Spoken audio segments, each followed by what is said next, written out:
புதுசாக வீடு கட்ட போகிறீங்களா? வீட்டுக்கு பேங்க்கில் லோன் வாங்கலான்னு இருக்கீங்களா? எப்படி லோன் வாங்குறது, வாங்குகிற லோனை எப்படி வேகமாக அடைக்கிறது அப்படிங்கிறதான் இந்த வீடியோவில் டிஸ்கஸ் பண்ணுறேன். இது மாதிரி வீடு, நிலம், முதலீடு தொடர்பான விஷயங்களை தெரிஞ்சுக்கணும் அப்படின்னா ப்ராக்டிக்கல் டிப்ஸுக்கு இந்த பேஜை ஃபாலோ பண்ணுங்கள். வாங்க வீடியோக்குள்ளே போகலாம்.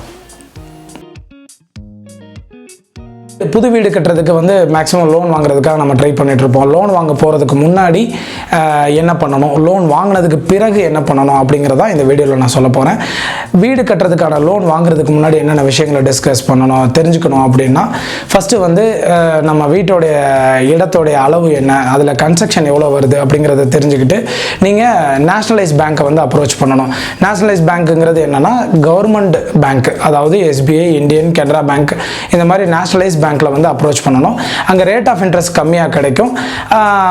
அவங்கள்ட்ட நிறைய ரூல்ஸ் அண்ட் ரெகுலேஷன்ஸும் இருக்கும். இன்கேஸ் உங்களுக்கு எலிஜிபிலிட்டி வரல, நேஷ்னலைஸ் பேங்க்கில் கிடைக்கல அப்படின்னா நேஷ்னலைஸ் ப்ரைவேட் பேங்க்ஸில் லோனுக்கு நீங்கள் ட்ரை பண்ணலாம். ICICI, IDBI, HDFC, ஆக்சிஸ் இந்த மாதிரி பேங்க்கில் ட்ரை பண்ணலாம். அவங்கள்ட்டையும் ஸ்ட்ரிக்டாக ரூல்ஸ் ஃபாலோ பண்ணுவாங்க. நேஷ்னலைஸ்டு கவர்மெண்ட் பேங்க்ஸுக்கு ஈக்குவலாகவோ இல்லை அதை விட கொஞ்சம் அதிகமாகவோ உங்களுக்கு ரேட் ஆஃப் இன்ட்ரெஸ்ட் இருக்கும். இந்த nationalise government banks, nationalise private banks, இது ரெண்டுலையும் லோன் கிடைக்கல அப்படின்னா ஃபைனலாக போக வேண்டிய இடம் தான் NBFC, அதாவது நான் banking financial corporation, LIC housing, Canfin homes, HDB, India bulls, Tata housing, இந்த மாதிரி NBFCயில் நீங்கள் லோனுக்கு ட்ரை பண்ணலாம். இங்கே உங்களுக்கு ரூல்ஸ் அண்ட் ரெகுலேஷன்ஸ் கொஞ்சம் லிபரலாக இருக்கும். உங்களுக்கு ஏற்ற மாதிரி எக்ஸ்ட்ரா அமௌண்ட் கிடைக்கும். சிபிலில் ஏதாவது ப்ராப்ளம் இருந்தாலும் அதை கரெக்ட் பண்ணி உங்களுக்கு லோன் தர்றாங்க. ஸோ ஃபஸ்ட்டு நீங்கள் பார்க்க வேண்டியது உங்களுடைய லோன் அமௌண்ட் எவ்வளோ, நேஷ்னலைஸ் பேங்க்கில் ட்ரை பண்ணணும், இல்லைனா ப்ரைவேட் பேங்க்கு, ரெண்டுலையும் கிடைக்கல அப்படின்னா நீங்கள் NBFCக்கு லோன் அப்ரோச் பண்ணணும். ரெண்டாவதாக நீங்கள் தெரிஞ்சுக்க வேண்டிய விஷயம் என்ன அப்படின்னா, நீங்கள் வாங்குகிற லோனோடைய rate of interest fixed rate of இன்ட்ரெஸ்ட்டா இல்லை ஃப்ளோட்டிங் ரேட் ஆஃப் இன்ட்ரெஸ்ட்டா அப்படிங்கிறது தெரிஞ்சுக்கணும். ஃபிக்ஸட் ரேட் ஆஃப் இன்ட்ரெஸ்ட்டில் நீங்கள் வாங்கக்கூடாது, ஃப்ளோட்டிங் ரேட் ஆஃப் இன்ட்ரெஸ்ட்டில் தான் ப்ரிஃபர் பண்ணணும். என்ன காரணம் அப்படின்னா, reserve bank of India every 3 months பேங்கோடைய ரெப்போ ரேட்டை ரிவைஸ் பண்ணிக்கிட்டே இருக்காங்க. இன்கேஸ் ரெப்போ ரேட்டு ஜாஸ்தி ஆகும்போது பேங்க் ஹோம் லோனுடைய ரேட் ஆஃப் இன்ட்ரெஸ்ட் ஜாஸ்தி ஆகும். ரெப்போ ரேட்டு கம்மியாச்சுன்னா ஆட்டோமேட்டிக்காக நம்மளுடைய ஹோம் லோனோட இன்ட்ரெஸ்ட் ரேட்டும் கம்மியாகும். ஃபிக்ஸட் ரேட் ஆஃப் இன்ட்ரெஸ்ட்டுக்கு போயிட்டீங்க அப்படின்னா இந்த பெனிஃபிட்டை நீங்கள் என்ஜாய் பண்ண முடியாது.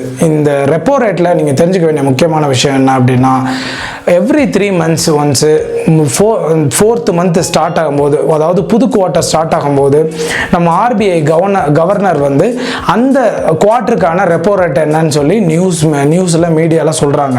அதை கரெக்டாக தெரிஞ்சுக்கிட்டு ரெப்போ ரேட் இன்கேஸ் ஜாஸ்தி ஆச்சுன்னா எவ்வளோ ஜாஸ்தியாக இருக்குன்னு பேங்க்கில் நீங்கள் தெரிஞ்சுக்கணும். கம்மியாச்சு அப்படின்னா பேங்க்கில் போய் எனக்கு ரெப்போ ரேட்டை ரிவைஸ் பண்ணுங்கன்னு ஒரு ரெக்வஸ்ட் லெட்டர் எழுதி கொடுத்து ரெப்போ ரேட்டை ரிவைஸ் பண்ணி கேட்கணும். இன்கேஸ் நீங்கள் ரெக்வஸ்ட் லெட்டர் கொடுக்கலன்னா ஒரு சில பேங்க்ஸ் கண்டினியூஸாக பழைய ரெப்போ ரேட்லேயே ரேட் ஆஃப் இன்ட்ரெஸ்ட் ஜாஸ்தி பண்ணுறாங்க.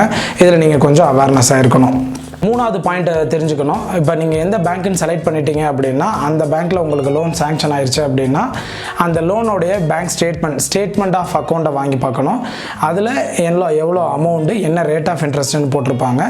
ரீபேமெண்ட் ஸ்கெடியூல் வாங்கணும். ரீபேமெண்ட் ஸ்கெடியூலில் எவ்வளோ பிரின்சிபல், எவ்வளோ ரேட் ஆஃப் இன்ட்ரெஸ்ட்டு அப்படிங்கிறத, எந்த மாதம் எவ்வளோ இன்ட்ரெஸ்ட் போயிருக்கும், எவ்வளோ பிரின்சிபல் கட்டுறீங்க, எவ்வளோ இன்ட்ரெஸ்ட் கட்டுறீங்கன்னு தெளிவாக உங்களோட ஃபுல் டென்யூருக்கும் போட்டிருப்பாங்க.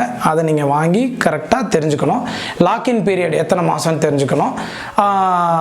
இன்கேஸ் EMI ஸ்லிப் ஆயிடுச்சுன்னா பெனால்ட்டி சார்ஜஸ் எவ்வளோ, பெனால்ட்டி ரேட் ஆஃப் இன்ட்ரெஸ்ட் எவ்வளோ, வேறு ஏதாவது எக்ஸ்ட்ரா இன்ட்ரெஸ்ட் ஏதாவது பே பண்ணணுமா அப்படிங்கிறத தெரிஞ்சுக்கணும்.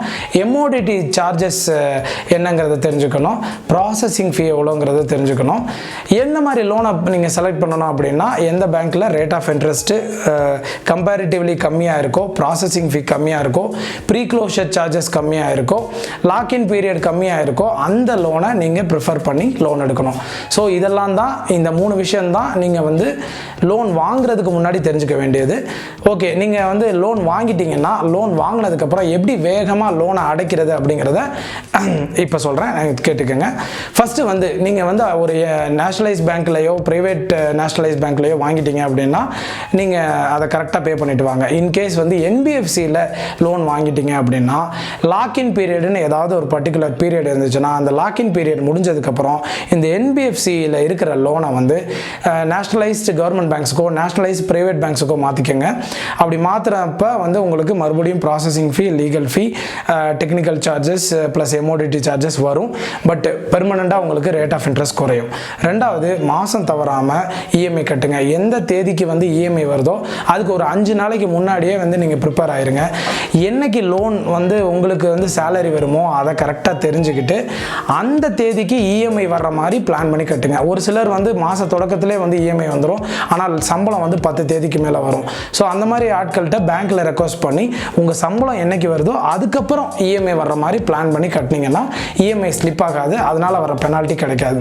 மூணாவது, ஒவ்வொரு வருடமும் 12 இஎம்ஐக்கு மேலே ஒரு இஎம்ஐ எக்ஸ்ட்ரா கட்ட முடியுமான்னு பாருங்கள். அதிகபட்சமாக 5% கட்டலாம். ஃபார் எக்ஸாம்பிள் 20 லட்ச ரூபாய் உங்களுடைய லோன் இருக்குது அப்படின்னா அதில் வந்து 5% 1 லட்ச ரூபாய் உங்களுடைய ஒவ்வொரு வருடமும் எக்ஸ்ட்ரா கட்ட முடியுமான்னு பாருங்கள். அப்படி கட்டுறதன் மூலமாக உங்களுடைய டென்யூர் வந்து 20 வருடமாக இருந்துச்சுன்னா அது 10 வருஷமாக குறைஞ்சிரும். அதே மாதிரி எக்ஸ்ட்ரா அட்லீஸ்ட் என்னால் 5% கட்ட முடியாது, ஒரே ஒரு இஎம்ஐ எக்ஸ்ட்ரா கட்டுறேன்னா ஒரு இஎம்ஐயாவது எக்ஸ்ட்ரா கட்டுங்க. இதன் மூலமாக உங்களுடைய இஎம்ஐ வந்து குறைந்தது 5 வருடங்கள் வரை குறைய வாய்ப்பு இருக்குது.